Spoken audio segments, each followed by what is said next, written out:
Morning guys, Brian Little here with Sabine Skiffs. We're in Port O'Connor, Texas with customer Charlie Stevens.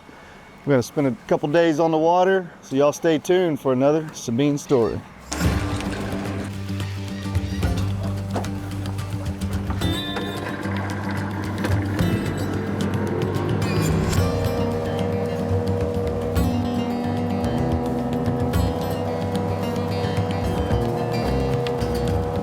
So, well, it started to rain.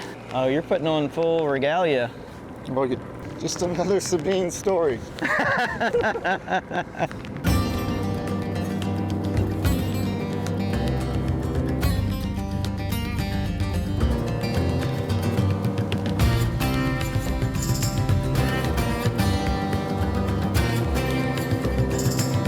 right, Charlie, got the first spot. Let's rock, paper, scissors, see who goes first. All right, ready? Let's do it. On three. 1, 2. All right. You won again. It's rigged. It's rigged. Oh, I saw some. Let me watch it for a second. I thought I saw one. Where at? Way out there towards that point. I thought I saw a tail pop up. Point here or over there? The far one. It was way the heck out there. It may be maybe wishful thinking. I didn't watch that. Nope, I saw it too. Oh, yeah. Point your rod. Point your rod. Say again? Point your rod. Left. Right through there. Yeah. Saw it back.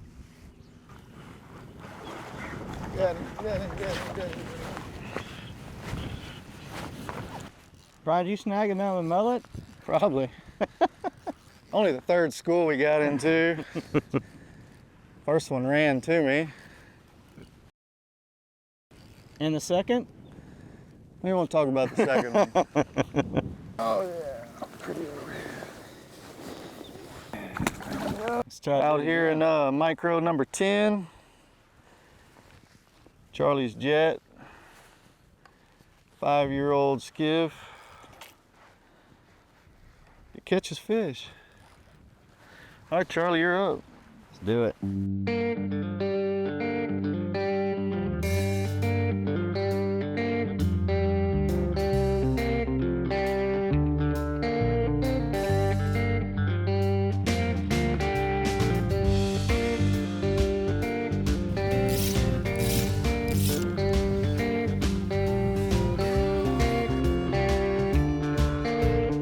Wait, just come in. There we go. Got it? Sandwich size.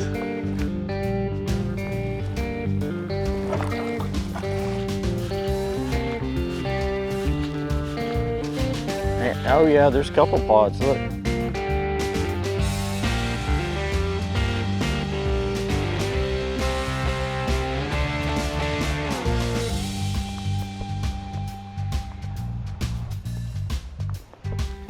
Just gonna hold us here, see if we can see one.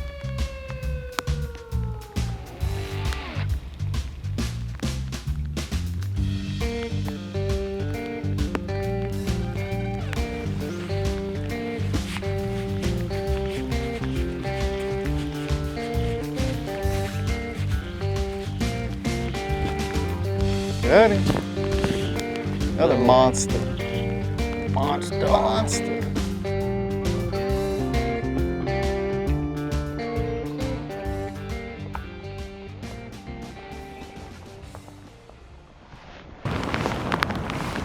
Well, in typical Sabine story fashion, we have really good weather today. Looks like Weather Channel says rain continuing to 6 p.m. with gusty winds and small hail possible. A perfect day to be on the water. We've landed either 3 or 4 fish, casted at 5 or 6 or 8 telling schools. Yeah, good day. Good times with good friends.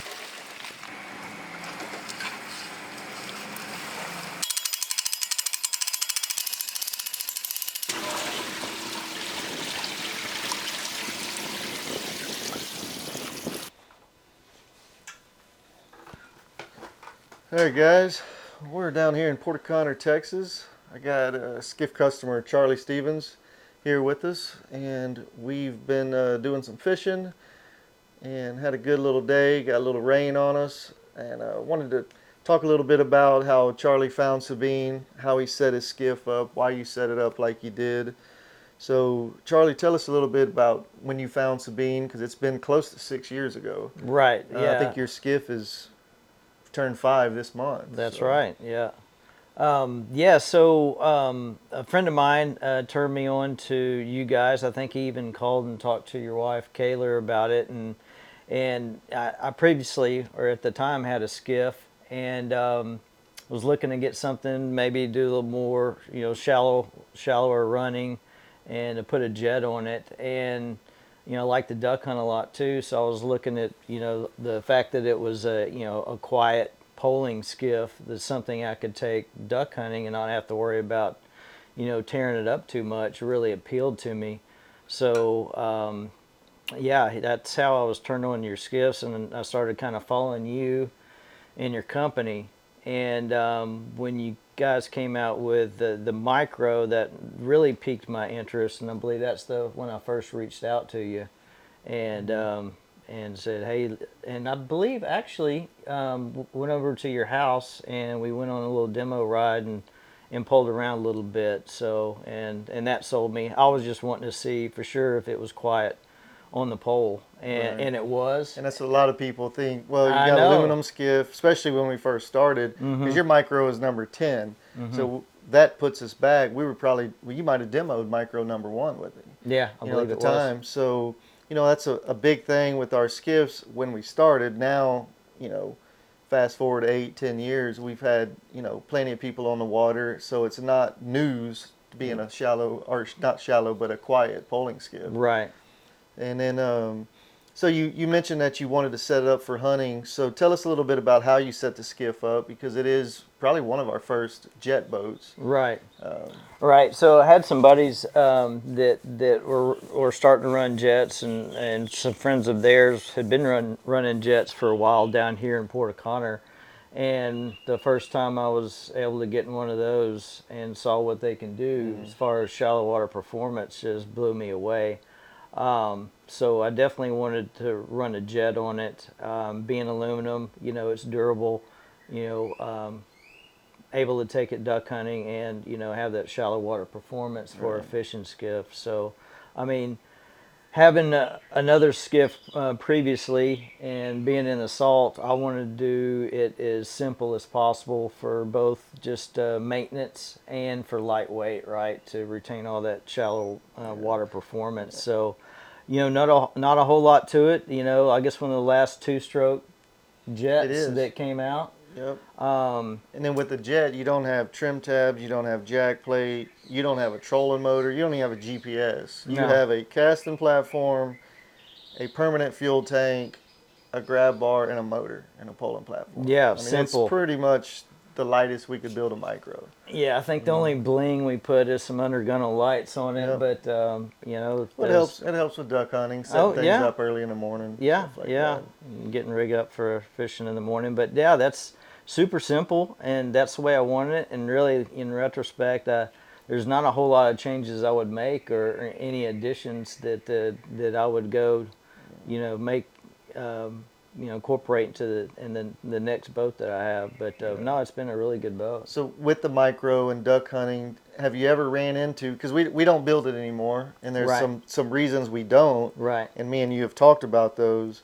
So with that micro being such a small boat and with the jet, I mean, I know it's good on the flats, it's good with 2 people. Sure. But with decoys and a dog, is there sometimes that you wanted something a little bit bigger, Well, a little bit more horsepower? Yeah, or? absolutely. And like you said, we've talked about that before, and that's why I'm taking a hard look at some of your other offerings, because I like what you do, and having more room for an additional person or dog and decoys and gear and whatnot is that's definitely something I'm interested in. Right, for sure. Well, you talked about duck hunting so far, so let's take a minute, backtrack. I mean, you don't have to go from when you were a kid, or you can talk from when you were a kid, but You know, I know you've been hunting for 20 plus, or fishing for 20, 30 plus years, at least in the saltwater, at least in this area. But Right. talk a little bit about maybe what got you started, but what different species of birds and deer, and how many states have you hunted in? Oh 'Cause yeah.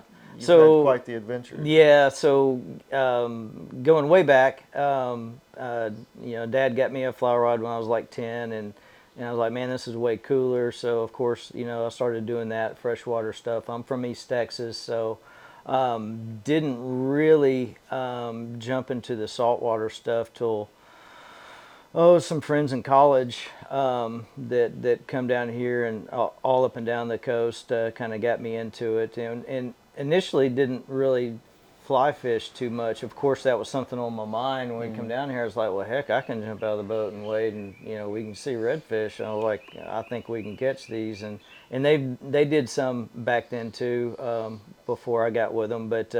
That really got interested in saltwater fly fishing, and that was, I'd say, 25 plus years ago. Started coming down here with them, and initially none of us had Poland skiffs, and you never saw any down here. So it was all hop on a scooter boat and hop out on a flat and start wading. So that's kind of how I started down here, and the more and more I did it, I was like, man, there's be a better way. It should be nice to stay close to a cooler and not have to walk to the boat and back to the boat after a long wade. So one of my buddies got a Poland skiff, or maybe two of them at the time, and we started doing more of that. So finally got to the point where I bought my own. That's probably close to 20 years now. 18 years, 18 years ago, and ran that for 13 years for I got one of yours. Yeah. So been doing that here. What other places have you fly fished in the U.S. or the world? Oh, the U.S. So Florida, the Keys, the East Coast, and the Panhandle, Everglades, a lot out west for trout, mostly Colorado, some in Wyoming, a little bit in New Mexico. A lot of DIY stuff. Yeah, oh yeah. I know you like to travel. All of that, or buddies that were guides. I did work briefly in Alaska for Katmai Lodge for a couple of years, right when I met my wife. So we started a family during that period. So the guiding profession got cut short. So I went back and finished up school and got a regular job. So, but of course retained the drive to come out here and do this. And between fly fishing, bow hunting's a big part of my life and something I really like to do. I hunt a lot in Arizona, some in New Mexico, Colorado, back to Alaska before for some moose hunting. And if it's fly fishing and hunting, if I haven't done it, I want to do it. Right. I just haven't had the time yet. Well, Charlie's like a lot of my customers we meet, and me and Kaylor, form a relationship with them as we're building their boats, because it's not just a few week process, it's months, during the boat build and things. And while we were finishing up Charlie's boats, me and him were having a conversation about it, and it was coming up on turkey season, and Charlie mentioned something about shooting some turkeys at his lease. I was like, well, I've never even shot a turkey. I've seen them. I've never hunted them. When I grew up, we couldn't shoot the turkeys on the land. So you got me into turkey hunting. And then fast forward about 4 or 5 years later, I get on a lease in East Texas that had Eastern turkeys. And I was able to return the favor and invite Charlie to shoot. It was your first Eastern. Yeah, it was. Right? And we were able to capture a lot of that kill and that hunt on camera.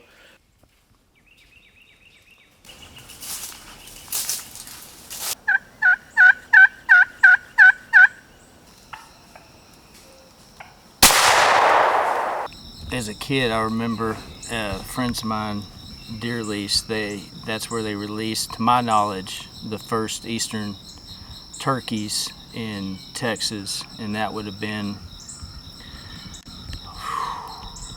over 30 years ago, probably closer to 33, 34, maybe even longer than that. Back then, they didn't. There wasn't a season, of course. So, but no, this is my first Texas first Eastern turkey from anywhere. Cooked a turkey for us that night, pulled some feathers out, tied some flies, caught some fish on that fly. As far as hunting, what's kind of your short highlight of your hunting career? Oh, chasing whitetail. Yeah, or I moose? like chasing whitetails, of course.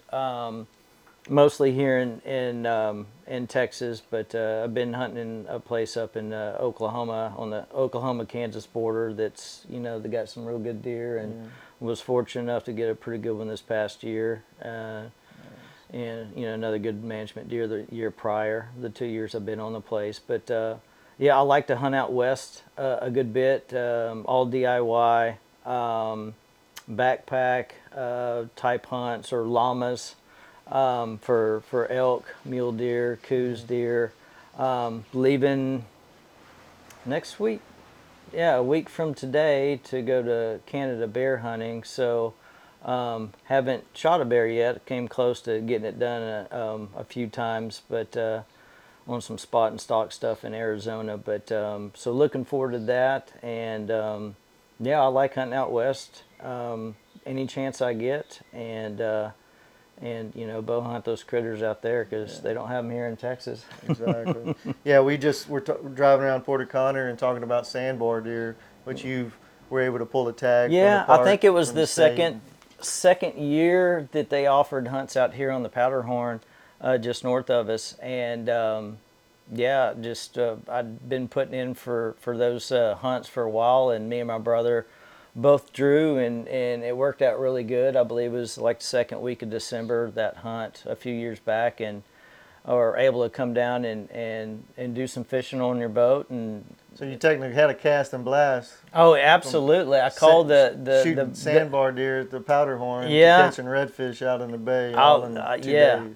I don't think I've shared those pictures with you before, but yeah, I called the biologist like, hey, would it be okay if I show up a little bit late, because it was sunny, low winds, low tides, and it was that time of year when the red fishing was good. So we went and as soon as we got in town, went and fished for a couple hours and whacked them pretty good, and then came back, and he'd already set a section aside for us and went in there, and I heard him shoot 30 minutes after I got set, and then another 45 minutes. One came out, and I was able to take it. So yeah, we both got them the first afternoon and able to fish the rest of the time. So it worked out really good. Well, it's cool, learning about all your hunt adventures, being able to hunt. I've shot turkey with you, whitetail, hogs. It's really fun to see you and your family enjoy the skiff too. I know you fish with Right. your daughter on it. Y'all got into jacks and redfish, and seeing her hunt with you. So it's been a blessing watching your family kind of grow. And now she's married and out of college, and get to meet your son-in-law and get to hunt and fish with him. So He has definitely got her and I guess myself also into fly fishing, and he's eating up with it. Yeah, So that's good. so he bugs me a lot to go fishing. So well, now you need the Versalite. Yeah, I more know. horsepower, a One little more bit bigger. person. Yeah, we get that third person in a boat, and more decoys and more dogs. yeah, there's a little bit of discussion that goes on between the two of them who's going fishing with me. Right. So That is the downside of the Micro, and we'll talk about that when we do our skiff walk around between the Micro and the Versalite. Right. And why we made the changes to the Versalite, which Charlie is living and learning some of those changes. So as we grow, I'm sure Charlie's skiff will grow with us. So. Stay tuned, guys. I appreciate it, Charlie. Good deal. Thank you, man.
All right, we're out here at looking over Charlie's Micro. It is our 10th Micro to build. He went with the Yeti Tan to match a Yeti Tan cooler that he runs in here sometimes. I really like how Charlie set this skiff up because he set it up really how we designed the Micro to be. Very simple, very lightweight, no extra frills. We did discontinue the Micro because of some length of weight things that we saw that we could do better. We'll talk about that in a little bit with our Versalite. Go ahead and Charlie, tell us a little bit about how you set the boat up and why. Sure. So yeah, went with the Micro to get as much shallow water performance as possible. Of course, it's got a jet on it, a 35 two-stroke jet, and you know, that's going to negate the need for a jack plate, trim tabs. Yeah. So get some weight savings there. Went with a smaller casting platform. You know, I guess you sell a bigger one out there, and there's definitely some perks to that for sure. But you know, Yeti Tan, the sea deck in it's going to be the teak mocha over black. Really not a whole lot to it besides those two couple of things. You did go with a permanent fuel tank, right? Permanent 9-gallon fuel tank. Permanent 9-gallon fuel tank. At the time, we did offer a portable fuel tank, which you have to pull out to get fuel in. So this one's up front, really balanced. Right, and trim and tilt on the grab rail and the platform. And the polling platform. Yeah, which I use most of the time because I drive from up there, be able to sit down. Tell us a little bit about your seating configurations, because I know without trim tabs and jack plate, you can move your second person around. Right, so yeah, depending on their stature, yeah, it gives me a flexibility to place them where I want, and that's either going to happen with a chair or, you know, a Yeti cooler, just depending on, you know, how far we're going, if we need cold, how many cold beverages we're going to need for the day. Yeah. And we got a soft cooler in here today with the Yeti chair.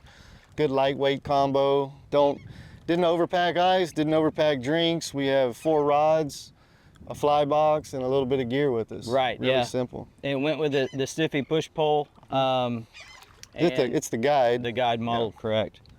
But so with the push pole, a lot of people talk about the length. You have the 22-footer. I believe so, yeah. Would you say you would need one longer or shorter? Or? I like the 22. I've had shorter ones in the past, but that you got to pick it up more times per day if you're doing a whole lot of it. So no, I'm happy with it. But if anything, I would go longer at this point. Really? Yeah. And then I know you got the V-Marine push pole holder on the polling platform and a tie-off rope, stakeout rope. Yeah. Right.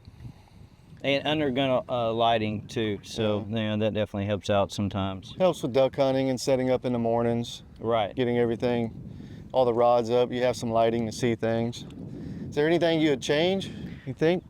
Yeah, so I mean since you're going to get a Versalite? Yeah, I mean really the only drawback is I'm constrained to 2 people for the most part, and you know it'll still do the job, but yeah, you're definitely going to lose some running and polling performance with the third person. With a third person. So yeah, and you add a third person and a dog and decoys, then that adds up really quick, and then it's not going to perform the way it was designed. So exactly.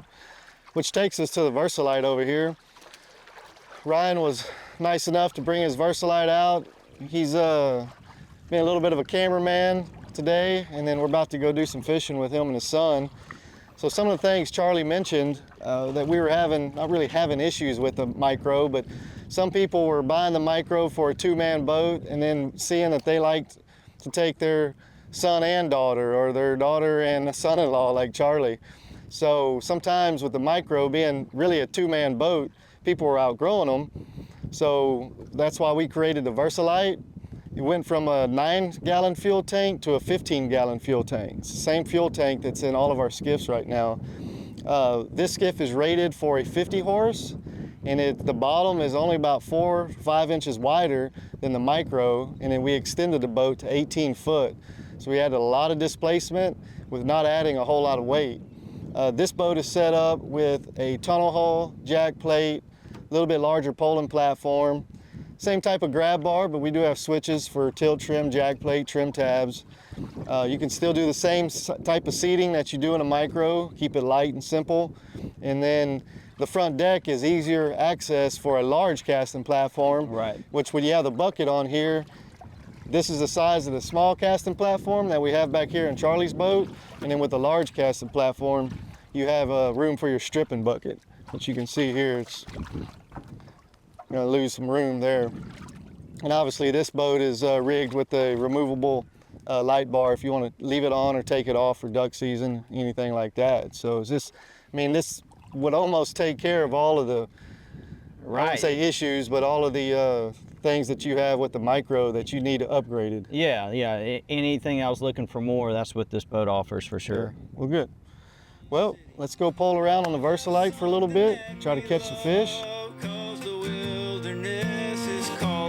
Like a Texas morning dove, and I'm free as any man could ever be, throttled down outside of town, just the dog, the woods, and me. And it's back to work on Monday, back to barely getting by, but out here I feel alive.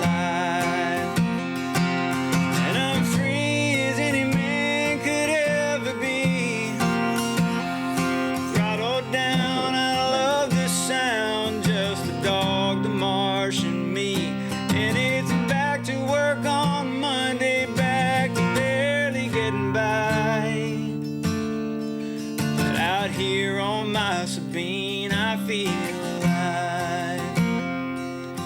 Out here on my Sabine, I feel alive.